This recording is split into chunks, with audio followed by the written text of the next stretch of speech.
এই নাও মা, মায়ের প্রসাদী ফুল। ঠাকুর মশাই, ওটা আপনি মাঠানের হাতেই দিন।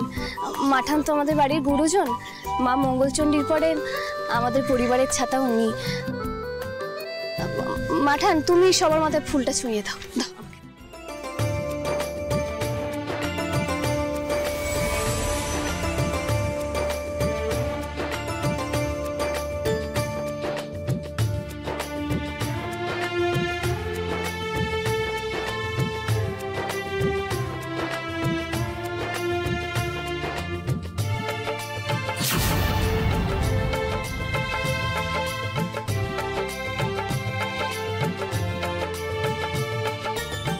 ঠাকুরমশাই, আমার না একটা ইচ্ছে আছে, মেয়েকে মায়ের পায়ে ছুঁয়ে একটু মায়ের আশীর্বাদ নিতাম।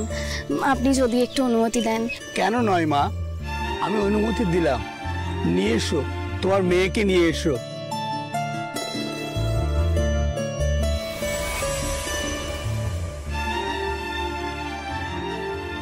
মা, তুমি মন ভরে আশীর্বাদ করো, ও যেন অনেক বড় হয়, আমি ওকে যেন মানুষের মতো মানুষ করতে পারি। তুমি দেখো মা, তোমার আশীর্বাদ সব সময় ওর সাথে রেখো। দেখো মা।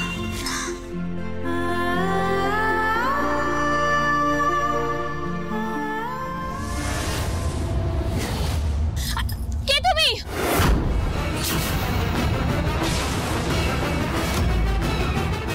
কোথায় নিয়ে যাচ্ছ ওকে?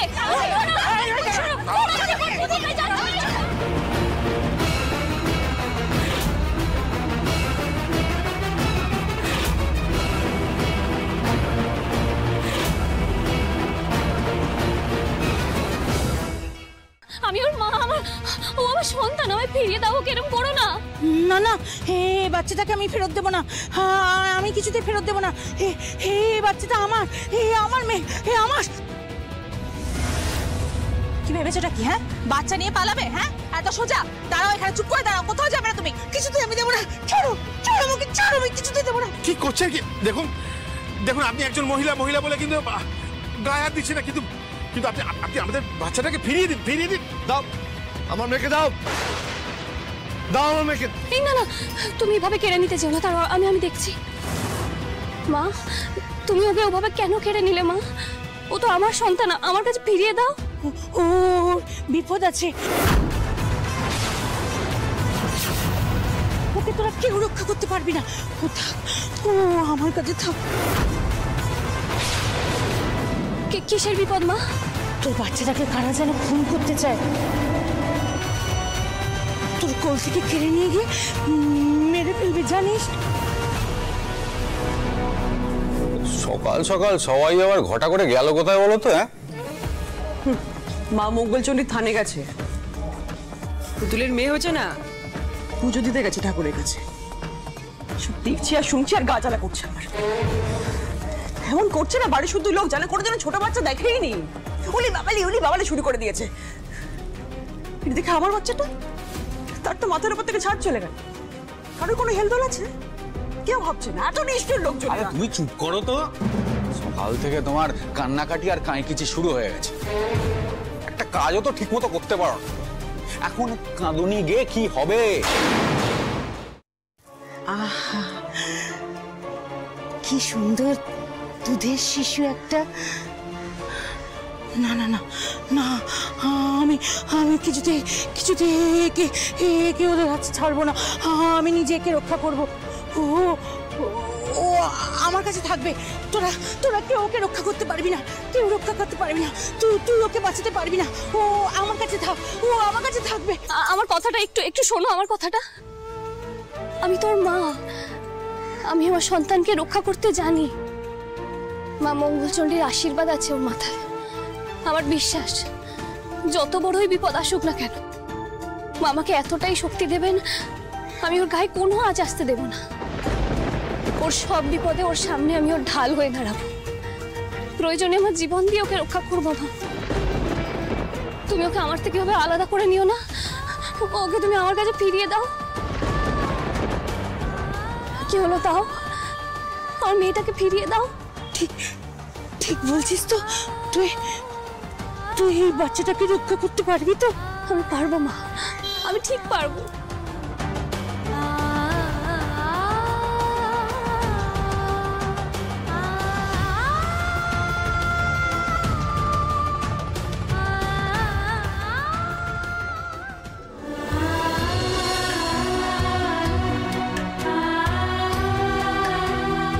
আমি জানি তুই ঠিক পারবি, তুই ঠিক পারবি ওকে রক্ষা করতে। তুই যে সাক্ষাৎ মা দুর্গা, তুই সাক্ষাৎ। হ্যাঁ আমি এখন যাই, হ্যাঁ আমি এখন যাই, হ্যাঁ আমি নিশ্চিত তুই ওকে রক্ষা করতে পারবি। আমি এখন যাই, আমি যাই, আমি যাই। সব তো ছোট বাচ্চার মতো তোমার হাতে তুলে দিই যাতে কিছু করতে পারো। হ্যাঁ, ইঞ্জেকশনটাও তোমার হাতে তুলে দিয়েছিলাম যাতে পুতুলের বাচ্চাটাকে মেরে ফেলতে পারো, সেখান থেকে ছড়িয়ে লাট করে দিলে। পুতুলের পায়ে গড়াগড়ি খাচ্ছে, তাও যদি জানতাম সেটা করে কিছু ব্যবস্থা করতে পেরেছো, যাতে আমাদের বাড়ি থেকে বেরোতে না হয়, সেখানেও কিছু করতে পারলে না, সেটাও করতে পারলে না। জানো তো, এতদিনে আমি একটা জিনিস ক্লিয়ার হয়ে গেছি। হ্যাঁ, একটা বিষয় ক্লিয়ার, তুমি খুব ডিসগাস্টিং আর ন্যাকা একটা মেয়ে। হোমেও নেই, যজ্ঞেও নেই, কোনোটাতেই তুমি কাজে লাগো না। এই শোনো, আমার না তোমার মুখটা দেখতে ইচ্ছে করছে না, এখান থেকে বেরিয়ে যাও তো। কি বলে তুমি? আমি ন্যাকা, আমি ডিসগাস্টিং? এই খুব অসহ্য লাগছে না আমাকে? লাগবেই তো অসহ্য, এখন তো আমাকে অসহ্য লাগবেই। শোনো মৈনাক, তুমি যে এতদিন ধরে এই বাড়িতে টিকে গেছো না, শুধু আমার জন্য। পুতুলের দিদি বলে তোমাকে ওরা কনসিডার করেছে, মিষ্টি মাসির বোনপো টোনপো বলে নয় কিন্তু। আর এখন না, নিজেদের মধ্যে ঝামেলা না করে ভাবো, একটা সলিউশন ভাবো। এটাকে শিবানীর ফোনে পাওয়া যাচ্ছে না, শিবানীকে এটাকে পুতুল মুখের উপর জ্বালিয়ে দিল, কিচ্ছু করতে পারবে না। মাঠের সিদ্ধান্ত শেষ সিদ্ধান্ত। ভাবো মৈনাক, ভাবো। সময় কিন্তু নেই, একদম বেশি সময় নেই। যেদিন আমার বাচ্চা জন্মাবে সেদিন তোমাকে, আমাকে, আমাদের সবকিছু সমেত এই বাড়ি থেকে বের করে দেওয়া হবে। এটা কিন্তু ভুলে যাও না মৈনাক। আমাদের? হ্যাঁ, শোনো, তুমি এই বাড়িতে ঢুকেছো না আমাকে ব্ল্যাকমেল করে। যেদিন এই বাড়ির চৌকাট পেরিয়েছো সেদিন আর ওই আমাদেরটা নেই। তোমার রাস্তা আলাদা, আমার রাস্তা আলাদা, বুঝতে পেরেছো? একদম ওই ল্যাজ হওয়ার চেষ্টা করবে না। চাষির মেয়ে চাষির নাতি অথবা নাতনি হবে, ওই চাষির নাতি অথবা নাতনি নিয়ে চাষির বাড়িতেই ফিরে যাবে।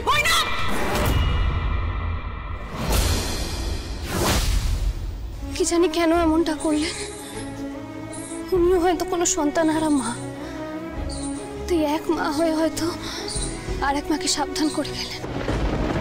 মা মঙ্গলচণ্ডী হয়তো ওই পাগলিনীর মধ্য দিয়ে কোন ইঙ্গিত দিতে চাইলেন, মা তোমার সন্তানকে সাবধানে রেখো।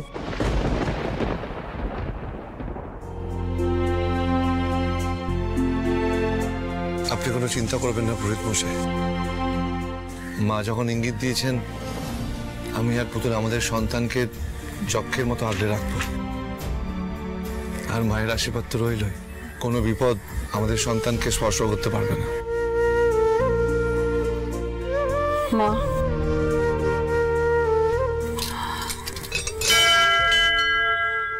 হ্যাঁ মা, তোমার ইঙ্গিত আমরা মনে রাখবো। আমরা সবাই সতর্ক থাকবো। পুতুলের সঙ্গে, দাদু ভাইয়ের সঙ্গে পুরো পরিবার আছি, আমরা সবসময় পাশে থাকবো। শুধু শুধু আমাদের আশীর্বাদ করো মা, আমাদের শক্তি দিয়েও যাতে যে কোনো বিপদে আমরা লড়াই করতে পারি। আশীর্বাদ করো।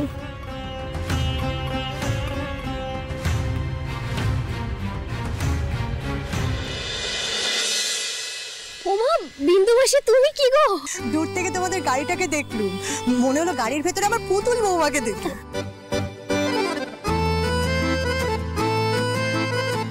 তখনই বুঝলাম তোমরা মা মঙ্গলচণ্ডীর থানে এসেছো। তোমরা তো বাড়ি চলে গেলে, সকাল বিকেল তো আর দেখা হয় না, ঘরখানা খা খা করছে, খুব মন কেমন করছে গো। তোমরা সবাই কেমন আছো? আমরা ভালো আছি বাবা, খুব ভালো আছি। দেখেছো, আমার মাথা থেকে একদম বেরিয়ে গেছে। পরপর এত ঘটনা ঘটলো, শেষ মাসে ভাড়াটা দেওয়া হয়নি না। দাঁড়া, ভাগ্যিস তোমার সাথে দেখা হয়ে গেল। না বাবা, এই টাকা আমি নিতে পারবো না। আর আমি আজকে ও টাকা নিতে আসিনি গো। আমরা গরিব হতে পারি, সমাজে আমাদের সম্মান কম হতে পারে, মনটা আমাদের ছোট নয় গো। বিপদের দিনে তোমাদের পাশে দাঁড়াতে পেরেছিলাম, এটা ভেবেই আমার খুব ভালো লাগে। তোমরা যে বাড়ি চলে গেছো এটা জেনে আমি খুব শান্তি পেয়েছি। তোমরা কত বড় বাড়ির মানুষ, তোমাদের কি এই বস্তিতে মানায় বলো? আরে আমি তো আজকে এসেছি এই মেয়েটাকে দেখতে। কই কই দেখি, একটু দেখি। ও মা, কি বৃষ্টি দেখতে হয়েছে গো, ভারী সুলক্ষণা। হবে না? ও তো আমাদের বাড়ির মা লক্ষ্মী, সুলক্ষণা তো হবেই। যাক, ভারী মন টানছিল, এবার যেন প্রাণটা জুড়িয়ে গেল। শোনো, এখন থেকে তোমার যখনই মন কেমন করবে তুমি কিন্তু আমাদের বাড়ি চলে এসো, মেয়েকে দেখে যাও আর একটু গল্প করে যাও। ও মা, কি বলছো গো? তোমরা অত বড় বাড়ির মানুষ, সেখানে আমি যাব? কেন আসবে না? কেন, নিশ্চয়ই আসবে। আমার দাদু ভাই আর পুতুলের জন্য তুমি যা করেছো তার জন্য আমরা সবাই তোমার কাছে কৃতজ্ঞ। রায়চৌধুরী বাড়ির দরজা তোমার জন্য সবসময় খোলা আছে, যে কোনো প্রয়োজনে তুমি নিশ্চয়ই আসবে। আমি বলছি, রায়চৌধুরী পরিবার সবসময় তোমার পাশে থাকবে। আর আমি যাব তোমাদের বস্তিতে, বস্তির উন্নয়নের জন্য যতটুকু যা করা সম্ভব আমি করব। মাঠান, আপনি যে আমাদের জন্য এত কিছু ভেবেছেন, এটাতেই আমার মন ভরে গেল। আপনার বাড়িতে যখনই প্রয়োজন হবে আমাকে খবর দেবেন, আমি সব কাজ ছেড়ে ছুটে চলে যাবো। হ্যাঁ বিন্দুবাসী, এবার আমরা আসি, রোদটা বাড়ছে। হ্যাঁ হ্যাঁ হ্যাঁ, এসো, বাচ্চাটার কষ্ট হবে। এসো এসো।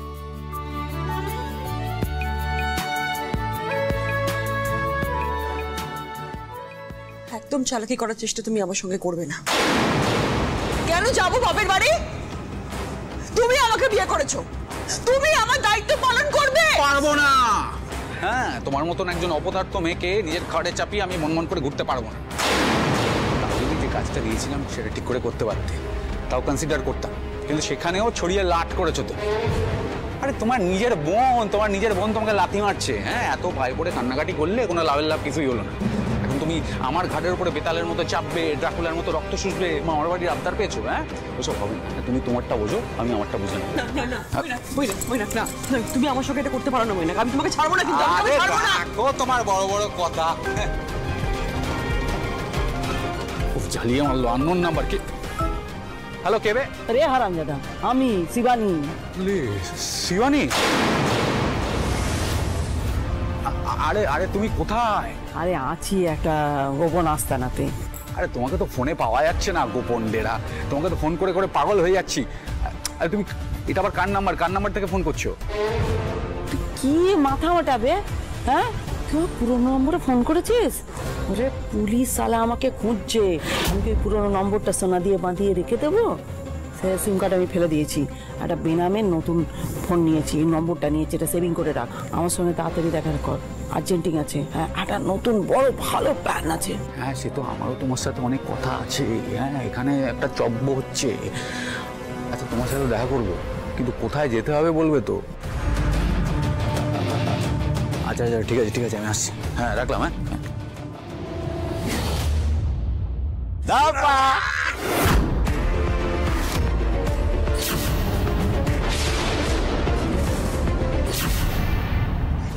ফুলকুমার, হ্যাঁ, আরে সারা গতিটা তো ভালোই বানিয়েছে মার্গারে। কিন্তু যতদিন বস্তিতে ছিলি মার্গারি, তো চেহারা কেমন পোড়া কাঠের মতো হয়ে গেছিল। কিন্তু এখন আবার ব্যাক টু গ্ল্যামার। ওকে কাকা, ওয়েলকাম ব্যাক। এই খেপালাতে এই ফুলকুমারের ফেসটা দেখিস, চেক করছে না? হ্যাঁ, গ্ল্যামার বাবা। কিন্তু কাকা, এটা কি ঠিক হলো? হ্যাঁ, তুমি এসব বড় বড় ডালাগবাজি মেরে বস্তিতে এসে উঠলে, তারপর সুসুর করে গিয়ে আমেদিতে মিশে গেলে। হ্যাঁ, কোথায় গেল তোমার আত্মসম্মান, বড় বড় বুকনি? হ্যাঁ, এই আমার আত্মসম্মান যেখানে থাকা সেখানেই আছে, সেই কৈফিয়ত আমি তোকে দেবো না। সিধু, এখান থেকে চলে যা, এখান থেকে যাও মার্গারি। চলে যাবো মানে? চলে যাওয়ার জন্য এসেছি নাই? তুই এত বড় বড় কথা বলে স্বাবলম্বী হওয়ার নাটক করলি, তা আবার তো গিয়ে সেই মাথানের আঁচলের তলায় গিয়ে লিখে সিদ্ধেশ্বর আমার সামনে দাঁড়িয়ে আমার দাদু ভাইকে একটা বাজে কথা বললে আমি কিন্তু বরদাস্ত করব না। তুমি ছেড়ে দাও ঠাম্মি, যা বলার আমি বলছি ওকে। আমার ঠাম্মির আশীর্বাদ আমার মাথায় আছে, এটা ভেবে আমার কোনো লজ্জা করে না শীত, বরং গর্ব হয়, বুঝতে পেরেছিস? এবার তুই একটা কথা শুনে নে, আমি আবার ব্যবসায়ী সমিতির সেক্রেটারি পদে ফিরছি। আর এবার সমিতিতে আমি কোনো রকম দুর্নীতি বরদাস্ত করব না। এবার তুই ব্যবসায়ীদের প্রতি এতটুকু জোর জুলুম করিস, আমি তোকে ছেড়ে কথা বলবো না শীত।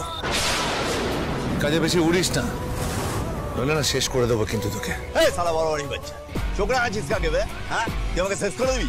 শেষ করে দিবি তুই আমাকে? দেখবি শালা? খবরদার, এই রায়চৌধুরী পরিবারের কারোর দিকে তুমি হাত বাড়ানোর চেষ্টা করবে না।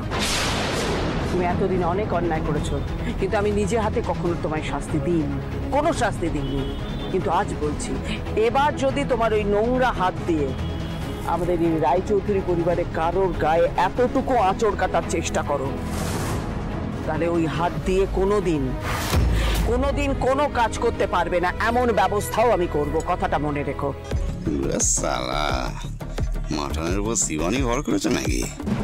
অবশ্য মার্গারি একই মায়ের পেটের অন্ত হতে পারে। দেখুন মাঠান, আপনি মিছিমিছি আমার উপর রাগ করছেন। আচ্ছা আমি কিছু করেছি বলুন? আপনি এভাবে কথা বললে আমার মনে দুঃখ হয় না? হ্যাঁ, আর আমি কিচ্ছু করি না। মাঝারি বিশ্বাস করুন, আমি সবার ভালো চাই, কিন্তু কেউ আমার বোঝে না।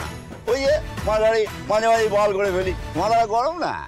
আজকে তো আমি টিভির বাচ্চাটাকে দেখতে এসেছিলাম, হাজার মামা না, এই বাবা তোমার মামা এসেছে বাবা, এই টাকা মার কাছে যেতে দিচ্ছে না। কি কঠিন বাবা রে তুই। আচ্ছা আচ্ছা ঠিক আছে ঠিক আছে, অন্য কোনো সময় দেখে নেবো।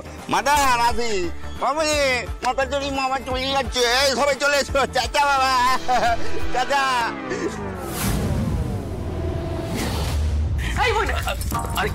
তুমি কোথায় যাচ্ছ? কোথায় যাচ্ছ? তুমি শিবানীর সঙ্গে দেখা করতে যাচ্ছ না? তুমি শিবানীর সঙ্গে দেখা করতে যাচ্ছ? মিতুল হাতটা ছাড়ো, আমি কোথায় যাচ্ছি সেটা আমি তোমায় বলতে বাধ্য নই। তুমি আমাকে বলতে বাধ্য? তুমি কোথায় যাচ্ছ, কি করছো, কি প্ল্যান করছো, আমাকে বলতে তুমি বাধ্য? তুমি আর শিবানী মিলে কিছু একটা নিজেদের মতো প্ল্যান করে নেবে আর আমাকে এটার মতো ছুঁড়ে ফেলে দেবে, এটা আমি হতে দেবো না। মইনা, বাড়াবাড়ি করো না, বাড়াবাড়ি করো না। মইনা, আমি তোমাকে ছাড়ো বলছি। আমি ছাড়বো না কিন্তু। মইনা তুমি যাবে না, তুমি যাবে না।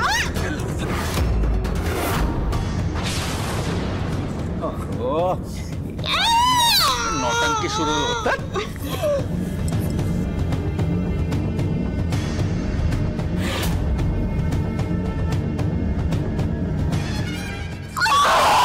কি হয়েছে তোমার? হে ভগবান, আমি এখন কি করি?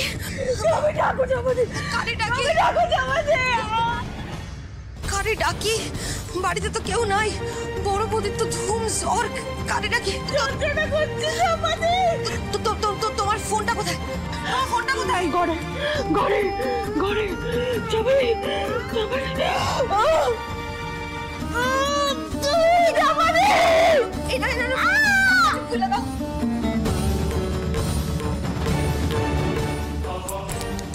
হ্যালো হ্যালো পুতুল মা, আমি চাপাতি কইতাছি।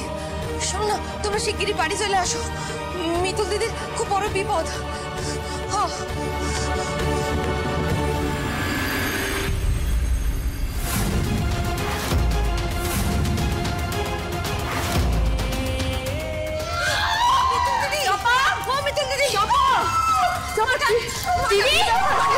কি হয়েছে?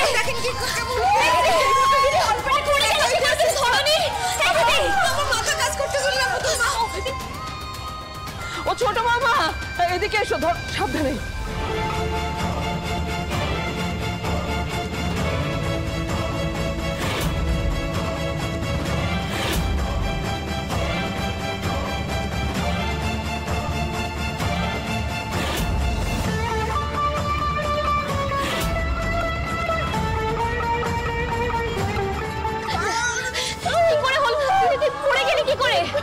আমি দেখছি মৈনাক দাদা বাবু মিতুল দিদির এক ধাক্কা মেরে ফেলাই দিলেন, তারপরে ফিরেও তাকালেন না, বাইরে চলে গেলেন।